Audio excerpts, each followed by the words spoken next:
I'm being intentional from time to time in finding ways to bring the team together. And we're working on putting together a volunteer day so that we could work or partner with the Habitat for Humanity to try to, Mhm. help build homes for underserved communities. Still don't have yet dates, but something that we've been trying to brainstorm. How can we do something as a team that could bring us together, but also do something good for the community?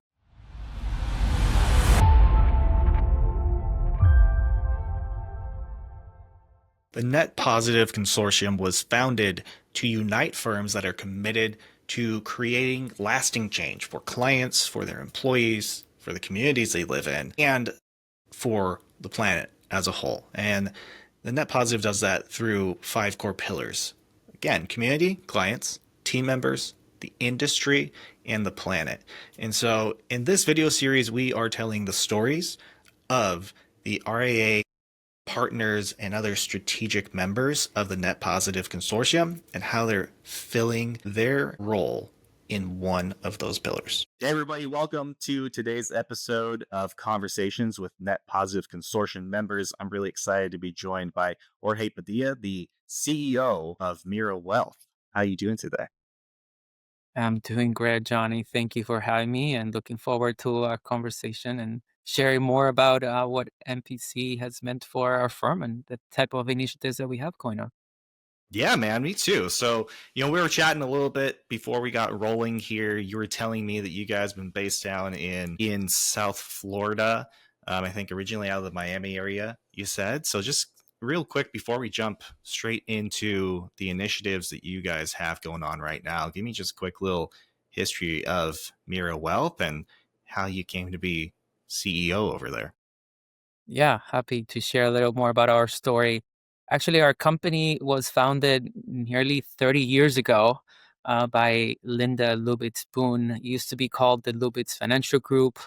We went through a rebranding of the firm back in 2021, and everybody was going through shutdowns and reimagining their life. We kind of decided to go back to the drawing board and reimagining what the firm should be looking like for the next decade ahead. And it was always the intention. It was clear that we wanted to remain employee owned and provide an internal succession for the founder. Happy that we were able to come to an agreement and make all the structure work.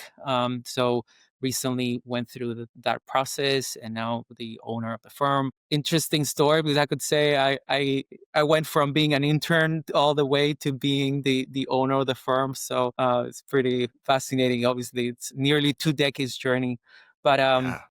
we have deep roots in the Miami community. Most of our clients are still in Florida, but we serve clients nationwide. And we've always been fee only as a fiduciary, very planning oriented, very hands on, really getting always been involved also with the Financial Planning Association and the professional community. And I think it's one of the areas that I think attracted me to the Net Positive Consortium is we were doing a lot of things already behind the scenes that is just putting it all together in a framework and kind of being more vocal and sharing with the world was really attractive to me.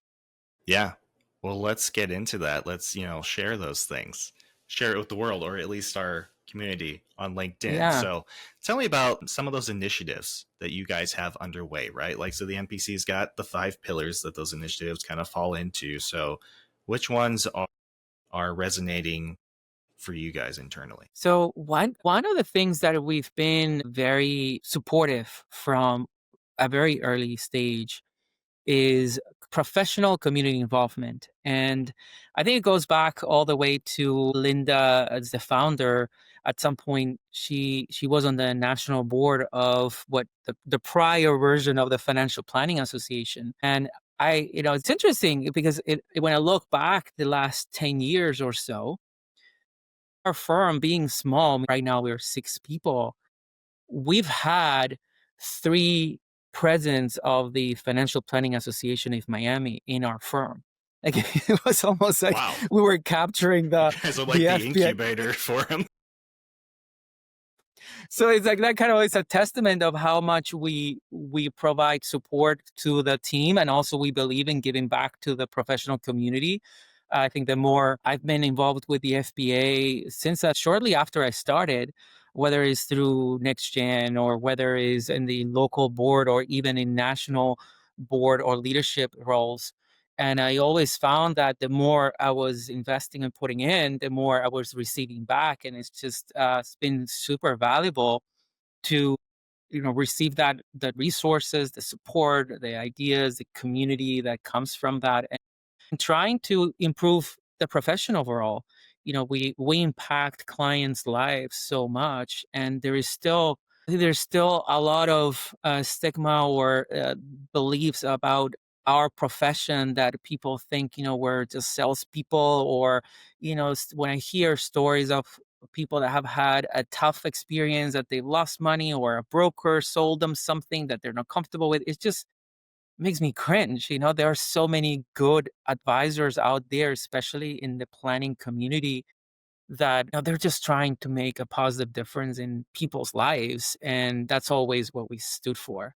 So, that's an area that I was happy to highlight a little bit more, because we've been very involved anyways in the professional community, continuing education, conferences, involvement, and things like that. What's a really important way for you, for advisors, to kind of help change those stigmas, right? So like that's a common conversation that happens Yeah. is you got that old stockbroker perception in popular media, right? And that gets kind of transferred on to fiduciary advisors and RAs because people Yeah. don't understand those distinctions, those differences. Are there ways that you're seeing that stigma kind of start to go away and change, over your last 2 decades in this business, or what are the Yeah, it's best definitely ways to been do it's that? definitely been changing a lot. I think the CFP board has been more vocal with the public campaigns of what a CFP is. I know there've been a lot of backlash on the recent campaigns of what the CFP Pro does, and The college student ones yeah, especially, right? Yeah. yeah.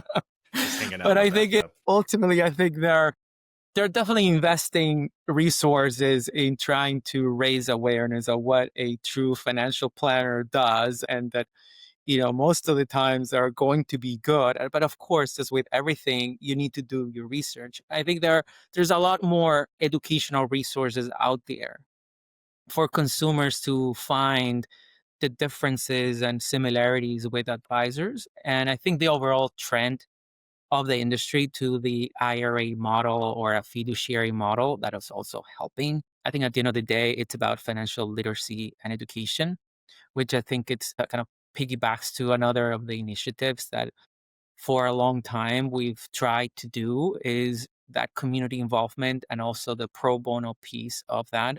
So through the Financial Planning Association on a local level, I think we've always had one of our advisors or several of our advisors volunteering on a pro bono basis. I volunteered a number of times, whether it's a phone bank locally or through the United Way Financial Center, to help those consultants or coaches that are there to be able to service a wider population, right? Because many times, we do great work, but oftentimes it's for the upper level of the income or society, those are mass affluent or above.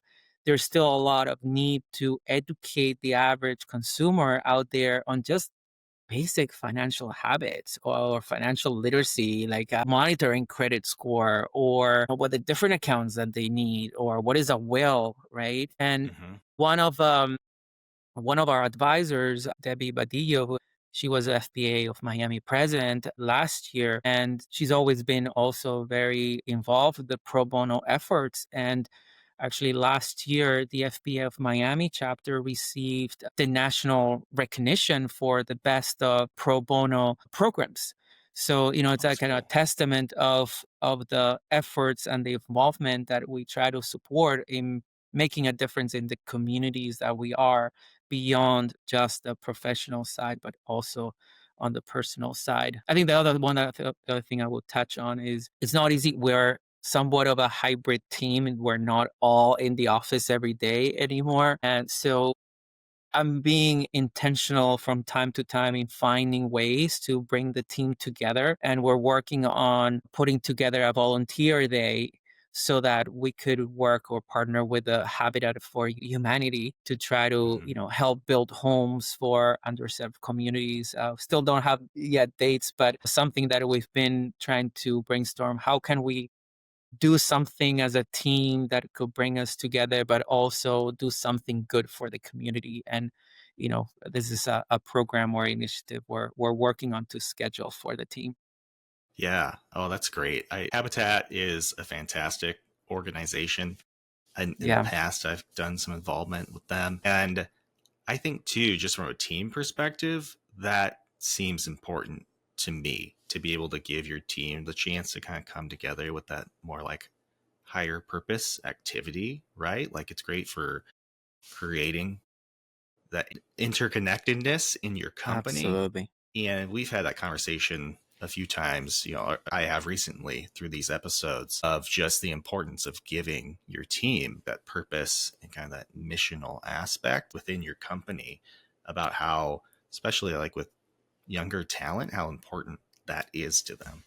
Yeah, So, yeah, so absolutely. cool to see you guys doing that. I'm curious on the pro bono aspect. That's another thing that's so important, right? Because there's so many people who need access to financial advice and they can't get it for a variety of reasons. I know a lot of firms place an importance on that, but firms also maybe want to get involved and haven't yet. So what's kind of in your mind, in your experience, like the easiest first step to take to get into doing pro bono planning? I think so. I will highlight another of our advisors, Rubina Hossein. She volunteers on a pro bono basis for other groups actually that are serving minority based investors. I think it's one of them. It's called Savvy Ladies, another one, Minority Wealth Gap, or something like that.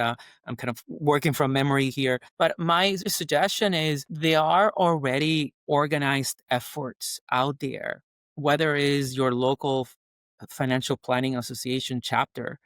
Chances are they are doing some pro bono work already and they need volunteers. Or, hey, if they don't have one, they don't have a person that is doing that, take the initiative and say, hey, I would like to lead the pro bono efforts for the FBA chapter. And now you have a platform with national resources, right? That they have presentations already pre-made for you, where it's just a matter of choosing the right community partner locally so that you can provide that pro bono advice and organize an event or see what is the best fit for the community that you are in. So I think that's the Gotcha. easier way. I think the other part is finding maybe more targeted approaches, right? So I mentioned something that is more minority based. So Hmm. if there is some area that you're really passionate about, or a type of area of society or profile of people that you are seeing that they are not being served properly, maybe is financial literacy for teenagers, right? Like junior achievement is a great one. There are already a Yeah. lot of that organized. I volunteered for that many years ago. So that's another one where you can piggyback from the efforts of other people and still do good for your community without necessarily being a heavy lift from you Yeah. from the get-go. Excellent. We'll find those links to those orgs after the chat here. We'll drop those in the episode description. So if somebody's watching, they want to find out more about them, they can grab them easily. So, um, in regards to Net Positive Consortium, how did you guys first hear about the group, and what then attracted you to saying yes, we want to become members of this organization? I actually don't remember how I ran across. I think in one of the industry publications, I found the article or I found something talking about the Net Positive Consortium. And then the moment I read about it, it was immediate connection of, okay, this resonates with me. And I know it resonates with a lot of us in our firm. We're already doing a lot of, I love the fact there was this framework, right, to organize these activities and put it into these pillars, right? And then I could easily see we were doing and touching a lot of those pillars already. So it just made sense to join and join and try to contribute towards the movement. We always, whenever we do any type of values exercise as a team over the years, I think one fundamental core driver of all of us in the team is we want to help people, right? We're in a relationship business. Yes, we want to save taxes, we want to create wealth, help clients get their money to grow further, pass it on to their children, etc. But underneath of all that is we just want to make a positive difference in people's lives. And incorporating that vision of the Net Positive Consortium was, it's just very seamless, right? We want to leave the world a better place than we found it. And just the first conversation with Suzanne, it was like, okay, yes, I discussed it with my team as well to make sure that we all are in agreement. This is good, and we want to contribute. And it was a complete buy-in. Looking Awesome. forward to growing also the membership is I know there are other firms that are doing great work, and they don't have a chance to maybe tell the story of what the good things that they're doing. It's not too old yet of an organization, but in your experience with it so far, what's kind of been the biggest benefit to you guys of being members? Is it that structure, that organization that gives you? Is it communicating with others in the group? I think it's two primary benefits. One is being a little bit more intentional about recording or capturing the things that we're doing that sometimes we take for granted. Like we try to go universities and give an opportunity for new students perhaps, or we try to bring clients values alignment into how they are invested with ESG and impact portfolios. Like we just take for granted that that's normal, but in reality a lot of firms don't bother. So having that purposeful recording and acknowledgement of all the work that we're doing. And I think the other benefit I got was learning from peers on how they're approaching some of these issues and getting ideas about how can we do better some of these areas. So for example, I remember I also value a lot that peer discussion that we had at Wealth Management Edge conference here in South Florida earlier this year. So I think with more in-person meetings and the webinars or the web meetings that we do, that we can share best practices and ideas because, hey, learning from how this large firm approaches internships or approaches a residency program and how to match new talent with experienced advisors. Like they have figured it out because they are onboarding maybe a dozen new people every year. So for a small firm like us, we don't have all those resources. So actually copying or incorporating some of those ideas into our practice, it can be beneficial. And everybody has been very open about sharing some of the frameworks or the things that they've been doing successfully at their firm. That's great to hear. That openness comes up a lot, right? And that's kind of the whole point of it, which is it's good to hear that it is coming true for everybody, that it's like, okay, it's easy to, as you're building your own business, right? Like get siloed out and not have this great communication with other business owners who are doing these cool things. That's like something I so appreciated from some parts of our industry, especially the folks that get involved in other professional organizations. There's this willingness of generally to share things and say, hey, there's business and clients out there for everybody. Sure, we're competing to some extent, but at the same time, we want to do good for the clients and we want to make the industry better overall, and that is so appreciative. Like it's that that's the ultimate goal that we'll have. Sure, we need to grow our businesses as well, but I think we can have a happy medium there. And the community through Net Positive Consortium, I found isn't that mindset, right? Like let's share best practices and make the industry better and have better reputation and be more vocal about the difference that we're making. Absolutely.